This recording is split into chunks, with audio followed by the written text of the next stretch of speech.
അമൃത് Veni hair elixir presents daily news സായാഹ്ന വാർത്തകൾ powered by Pulimoottil silks KSFE. എന്താ ഒരു മൂഡ് ഓഫ്? ഇപ്പൊ മുടി വല്ലാതെ കൊഴിയുന്നുണ്ട്, അതാ തോന്നുന്നു. ഈസ്ട്രജന്റെയും വൈറ്റമിൻ ഡിയുടെയും കുറവാണ് മിക്ക സ്ത്രീകളുടെയും മുടി കൊഴിച്ചിലിന്റെ പ്രധാന കാരണം. അമൃത് Veni hair elixir for women സ്ത്രീകളുടെ മുടിയുടെ വളർച്ചയ്ക്കും ശക്തിക്കും അത്യാവശ്യമായ herbal ഈസ്ട്രജനാലും vitamin ഡിയാലും സമ്പുഷ്ടമാക്കിയതാണ് Amrit Veni hair elixir for women. നമസ്കാരം, ഞാൻ നീതു കൃഷ്ണ. ഡെയിലി ന്യൂസിന്റെ സായാഹ്ന വാർത്തകളിലേക്ക് സ്വാഗതം. ഇന്ന് ഏപ്രിൽ 16 ബുധനാഴ്ച. SFIO റിപ്പോർട്ടിൽ 2 മാസത്തേക്ക് തുടർ നടപടി പാടില്ലെന്ന് ഹൈക്കോടതി. SFIO കുറ്റപത്രത്തിൽ സമൻസ് അയക്കുന്നത് 2 മാസത്തേക്ക് തടഞ്ഞാണ് ഹൈക്കോടതി ഉത്തരവിട്ടത്. CMRLന്റെ ഹർജി ഫയലിൽ സ്വീകരിച്ച ഹൈക്കോടതി കേസ് പുതിയ ഡിവിഷൻ ബെഞ്ചിലേക്ക് അയക്കാനാണ് തീരുമാനിച്ചിരിക്കുന്നത്. കേന്ദ്ര സർക്കാർ വിശദമായ വാദം കേൾക്കാൻ സമയം തേടിയതോടെയാണ് 2 മാസത്തേക്ക് നടപടികൾ നിർത്തിവെക്കാൻ ഉത്തരവിട്ടത്. നിയമസഭാ ബില്ലുകളിൽ രാഷ്ട്രപതിയും ഗവർണറും നിശ്ചിത കാലയളവിൽ തീരുമാനമെടുക്കണമെന്ന സുപ്രീംകോടതി ഉത്തരവിനെ പരോക്ഷമായി വിമർശിച്ച് ഗോവ ഗവർണർ PS ശ്രീധരൻപിള്ള. രാഷ്ട്രപതിക്ക് മുകളിൽ ജുഡീഷ്യറി വന്നാൽ അപകടമുണ്ടോയെന്നും എന്തു സംഭവിക്കുമെന്നത് ചർച്ച ചെയ്യപ്പെടണമെന്നും ശ്രീധരൻപിള്ള പറഞ്ഞു. ജുഡീഷ്യറിയും ലെജിസ്ലേച്ചറും എക്സിക്യൂട്ടീവും ലക്ഷ്മണരേഖ മറികടക്കരുതെന്ന് ഭരണഘടനാ നിർമ്മാതാക്കൾ നിശ്ചയിച്ചിരുന്നുവെന്നും അത് പാളം തെറ്റി മറ്റൊന്നിലേക്ക് കടന്നാൽ ഉണ്ടാകുന്ന അപകടത്തെക്കുറിച്ച് ചിന്തിക്കണമെന്നും അദ്ദേഹം പറഞ്ഞു.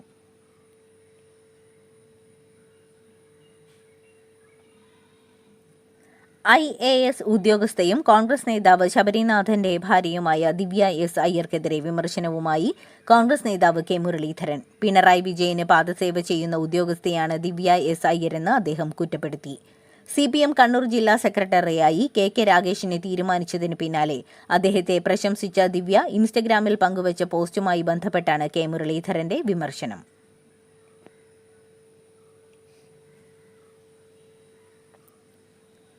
ദിവ്യ S. അയ്യരുടെ ഇൻസ്റ്റഗ്രാം പോസ്റ്റുമായി ബന്ധപ്പെട്ട ചോദ്യത്തോട് രാഷ്ട്രീയക്കാരെക്കുറിച്ച് നല്ലത് പറയുകയല്ല സിവിൽ സർവീസ് ഉദ്യോഗസ്ഥരുടെ പണിയെന്ന് യൂത്ത് കോൺഗ്രസ് പ്രസിഡന്റും പാലക്കാട് MLAയുമായ രാഹുൽ മാങ്കൂട്ടത്തിൽ.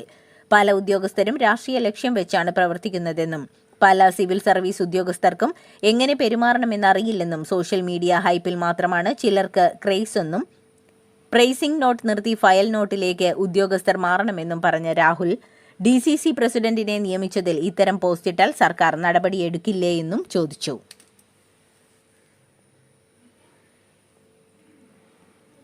ദിവ്യ S. അയ്യർ നടത്തിയ അഭിനന്ദനവുമായി ബന്ധപ്പെട്ട വിവാദം അനാവശ്യമെന്ന് KK രാഗേഷ്. യൂത്ത് കോൺഗ്രസ് നിലപാട് ദൗർഭാഗ്യകരമെന്ന് പറഞ്ഞ രാഗേഷ് നല്ല വാക്കുകൾ പറഞ്ഞതിന് ദിവ്യയെ അധിക്ഷേപിക്കുകയാണെന്ന് വിമർശിച്ചു. ദിവ്യക്കെതിരെ നടക്കുന്നത് വ്യക്തിപരമായ അധിക്ഷേപമാണെന്നും ദിവ്യയെ അധിക്ഷേപിക്കുന്നത് പ്രാകൃത മനസ്സുള്ളവരാണെന്നും രാഗേഷ് കുറ്റപ്പെടുത്തി. ദിവ്യ S. അയ്യർ നടത്തിയ അഭിനന്ദനവുമായി ബന്ധപ്പെട്ട വിവാദത്തിൽ പ്രതികരിച്ച് ഭർത്താവും കോൺഗ്രസ് നേതാവുമായ ശബരിനാഥൻ. രാഷ്ട്രീയ നിയമനം ലഭിച്ച വ്യക്തിയെ ദിവ്യ അഭിനന്ദിച്ചത് സതുദ്ദേശപരമെങ്കിലും അതിലൊരു വീഴ്ചയുണ്ടെന്നാണ് ശബരിയുടെ പ്രതികരണം. സർക്കാരിനെയും നയങ്ങളെയും അഭിനന്ദിക്കാം, പക്ഷേ രാഷ്ട്രീയ നിയമനം ലഭിച്ച വ്യക്തിയെ അഭിനന്ദിച്ചത് അതുപോലെയല്ല.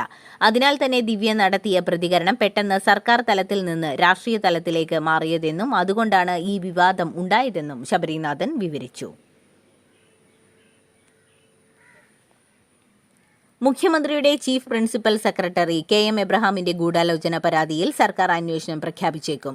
ജോമോൻ പുത്തൻപുരയ്ക്കലും മറ്റ് 2 പേരും ചേർന്ന് ഗൂഢാലോചന നടത്തിയെന്നാണ് ആരോപണം. തനിക്കെതിരെ ഗൂഢാലോചന നടക്കുകയാണെന്നും അന്വേഷിക്കണമെന്നും ചൂണ്ടിക്കാട്ടി KM എബ്രഹാം മുഖ്യമന്ത്രിക്ക് കത്ത് നൽകിയിരുന്നു. മുഖ്യമന്ത്രിയുടെ ഓഫീസിനെ അപകീർത്തിപ്പെടുത്തുകയാണ് തനിക്കെതിരായ നീക്കങ്ങളുടെ ലക്ഷ്യമെന്നും എബ്രഹാം കത്തിൽ പറയുന്നു. കേന്ദ്ര സംസ്ഥാന സർക്കാരുകൾക്കെതിരെ വിമർശനവുമായി ദീപിക.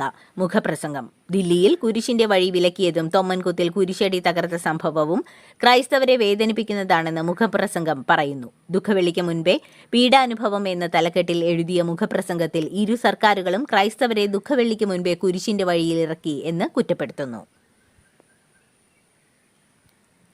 പാലക്കാട് MLA രാഹുൽ മാങ്കൂട്ടത്തിലിനെ പാലക്കാട് കാലുകുത്താൻ അനുവദിക്കില്ലെന്ന് BJP ജില്ലാ ജനറൽ സെക്രട്ടറി ഓമനക്കുട്ടൻ. രാഹുലിന്റെ തല ആകാശത്ത് കാണേണ്ടി വരുമെന്നും കാല് തറയിലുണ്ടാവില്ലെന്നും ഓമനക്കുട്ടൻ ഭീഷണി മുഴക്കി.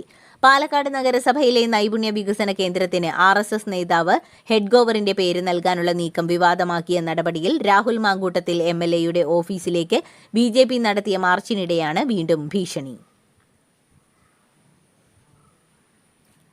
BJPക്കാർ മുൻപ് കാൽവെട്ടുമെന്ന് പറഞ്ഞതാണെന്നും എന്നിട്ടും ഇപ്പോഴും അതേ കാലിൽ തന്നെയാണ് താൻ നിൽക്കുന്നതെന്നും ഇനി തലയാണ് വെട്ടുന്നതെങ്കിൽ അത് വെച്ചു കൊടുക്കാനും തയ്യാറാണെന്നും പാലക്കാട് MLA രാഹുൽ മാങ്കൂട്ടത്തിൽ. BJP ശ്രമിക്കുന്നത് അതിവൈകാരികത ഇളക്കിവിടാനെന്നും പേര് മാറ്റാതെ പദ്ധതി നടപ്പാക്കാൻ അനുവദിക്കില്ലെന്നും പദ്ധതിക്കെതിരെയല്ല പേര് മാറ്റാൻ മാത്രമാണ് പറഞ്ഞതെന്നും രാഹുൽ പറഞ്ഞു. എന്ത് ഭീഷണിയുണ്ടായാലും BJPയോട് മാപ്പ് പറയില്ലെന്ന് വ്യക്തമാക്കിയ രാഹുൽ ക്ഷേത്രത്തിൽ ഗണഗീതം പാടിയ BJPക്ക് വിപ്ലവഗാനം പാടി വഴിയൊരുക്കിയത് CPM ആണെന്നും ക്ഷേത്ര ഉത്സവങ്ങൾ അലങ്കോലമാക്കാനാണ് CPMഉം BJPയും ശ്രമിക്കുന്നതെന്നും പറഞ്ഞു.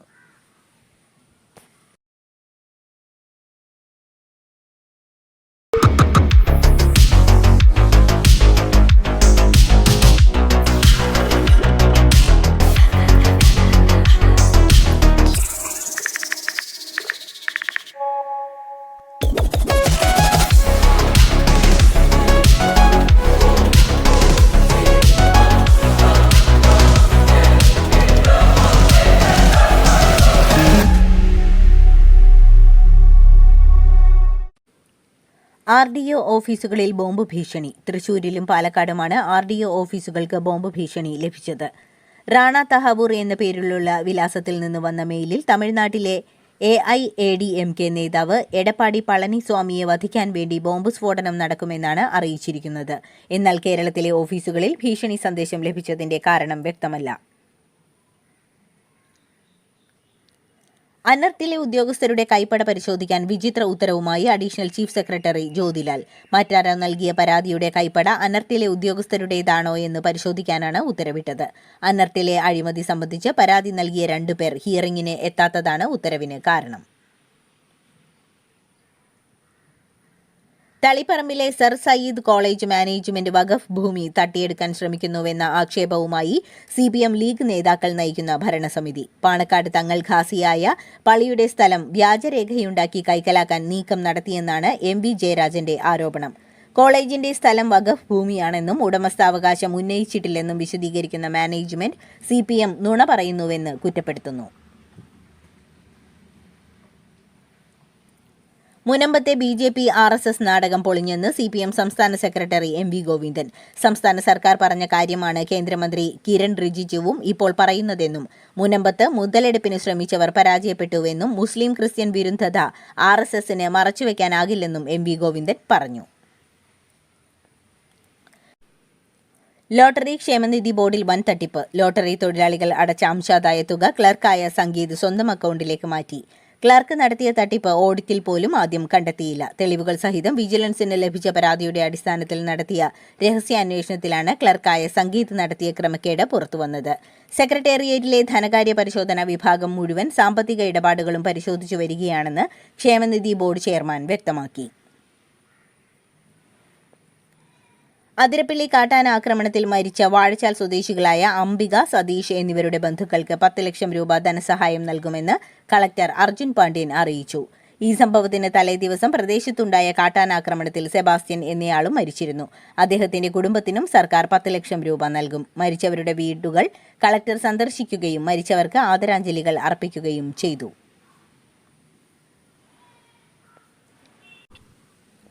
PM ശ്രീയുടെ ധാരണാപത്രം ഒപ്പുവെക്കാത്തതിന്റെ പേരിൽ സമഗ്ര ശിക്ഷാ അഭിയാൻ പദ്ധതി പ്രകാരം കേരളത്തിന് ലഭിക്കേണ്ട 1500 കോടിയോളം രൂപ കേന്ദ്രം തടഞ്ഞിരിക്കുകയാണെന്നും PM ശ്രീ പദ്ധതിയിൽ ചേരേണ്ടതില്ലെന്നും CBI മുഖപത്രമായ ജനയുഗത്തിൽ മുഖപ്രസംഗം.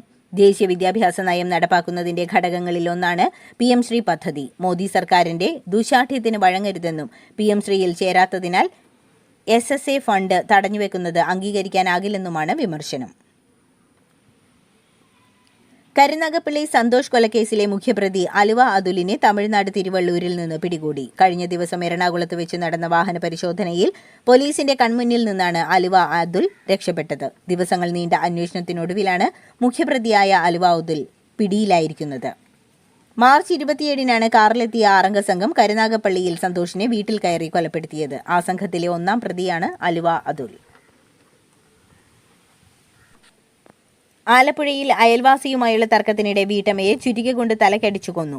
ആലപ്പുഴ അരൂക്കുറ്റി സ്വദേശി വനജയാണ് മരിച്ചത്. വനജയെ കൊലപ്പെടുത്തിയ അയൽവാസികളായ വിജീഷും സഹോദരൻ ജയേഷും ഒളിവിലാണ്. ഇന്നലെ രാത്രി 10:30-യോടെയാണ് നാടിനെ നടുക്കിയ സംഭവം ഉണ്ടായത്. മുൻപും ഇരുവരും തമ്മിൽ വാക്കുതർക്കങ്ങൾ ഉണ്ടായിരുന്നതായി പോലീസ് പറഞ്ഞു.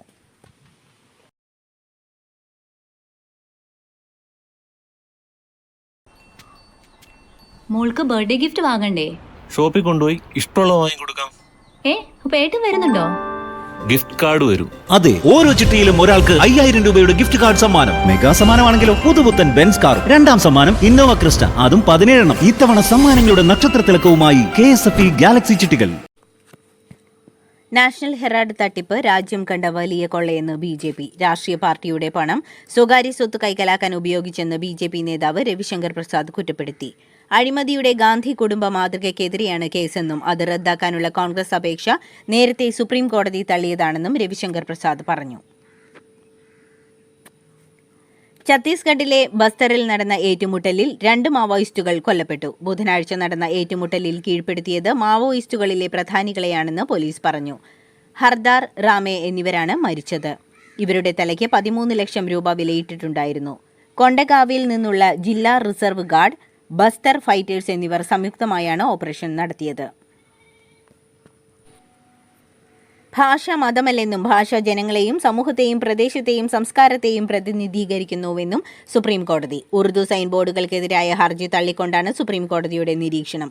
ഉറുദുവിനെ മുസ്ലിങ്ങളുടെ ഭാഷയായി കണക്കാക്കുന്നത് യാഥാർത്ഥ്യത്തിൽ നിന്നും നാനാത്വത്തിൽ ഏകത്വത്തിൽ നിന്നുമുള്ള വ്യതിചലനമാണെന്ന് justice Sudhanshu Dhulia, justice K. Vinod Chandran എന്നിവരുടെ ബെഞ്ച് വ്യക്തമാക്കി. ഓൺലൈൻ ഷോപ്പിംഗ് ബ്രാൻഡായ മിന്ത്രയ്ക്കെതിരെ പകർപ്പവകാശ ലംഘന ആരോപണങ്ങൾ ഉന്നയിച്ച് സോണി മ്യൂസിക്. മുംബൈ ഹൈക്കോടതിയിൽ നൽകിയ ഹർജിയിൽ നിരവധി കോപ്പിറൈറ്റ് കേസുകൾ പരാമർശിച്ചുകൊണ്ട് സോണി മ്യൂസിക് മിന്ത്രയിൽ നിന്നും 5 കോടി രൂപ നഷ്ടപരിഹാരം ആവശ്യപ്പെട്ടിട്ടുണ്ട്. ഇ-കൊമേഴ്സ് പ്ലാറ്റ്ഫോമായ മിന്ത്രയുടെ ഷോപ്പിംഗ് ആപ്പ്, വെബ്സൈറ്റ് എന്നിവയിലൂടെ സോണി മ്യൂസിക്കിന്റെ വിവിധ ഗാനങ്ങൾ നിയമവിരുദ്ധമായും അനധികൃതമായും ഉപയോഗിക്കുകയും പ്രക്ഷേപണം ചെയ്യുകയും ചെയ്തതായി സോണി മ്യൂസിക് ആരോപിക്കുന്നു. ഖത്തറിൽ ചൊവ്വാഴ്ച ശക്തമായ പൊടിക്കാറ്റ് അനുഭവപ്പെട്ടു. തലസ്ഥാന നഗരിയായ ദോഹ മുതൽ രാജ്യത്തിന്റെ വിവിധ ഭാഗങ്ങളിൽ രാവിലെ മുതൽ പൊടിക്കാറ്റ് വീശിയടിച്ചു. ഈ സാഹചര്യത്തിൽ ജനങ്ങൾ ജാഗ്രത പാലിക്കണമെന്ന് കാലാവസ്ഥാ നിരീക്ഷണ വകുപ്പ് നിർദ്ദേശിച്ചു. കാലാവസ്ഥാ മാറ്റം സംബന്ധിച്ച് ഖത്തർ കാലാവസ്ഥാ വിഭാഗം നൽകിയ മുന്നറിയിപ്പിന് പിന്നാലെയാണ് ചൊവ്വാഴ്ച പുലർച്ചെയോടെ പൊടിക്കാറ്റ് തുടങ്ങിയത്.